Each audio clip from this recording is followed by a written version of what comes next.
সালমান ইরশাদের বলে লঙ্ঘনে মোহাম্মদ নওয়াজের হাতে তাজবন্দি হওয়ার আগে করেছেন বিধ্বংসী এক সেঞ্চুরি। ইংল্যান্ড ব্যাটারে জড়ো সেঞ্চুরিতে 200 রানের বড় সংগ্রহ পেয়েছে চিটাগাং কিংস। ব্যাটিং স্বর্গ নামে পরিচিত জহুর আহমেদ চৌধুরী স্টেডিয়ামের অ্যাডভান্টেজটাই কাজে লাগালেন ক্লার্ক। ব্যাটিংয়ে নামার পর থেকেই খুলনা টাইগার্সের বোলারদের উপর ছড়ি ঘুরাতে থাকেন এই ইংলিশ ব্যাটার। 4 ছক্কা হাঁকিয়ে প্রতিপক্ষ বোলারদের স্বস্তি দিচ্ছিলেন না তিনি।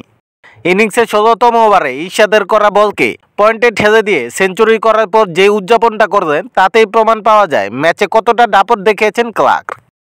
3 অঙ্ক স্পর্শ করার পরই এক হাতে হেলমেট ও অন্য হাতে ব্যাট উঁচিয়ে ধরে ক্লার্ক যেন জানান দিলেন তার 2 বাহুর শক্তি। 48 বলে সংক্ষিপ্ত সংস্করণে ক্যারিয়ারের 2য় সেঞ্চুরি পূরণ করার পর অবশ্য ইনিংসটি বড় করতে পারেননি। 50 বলে 101 রানে থেমেছেন।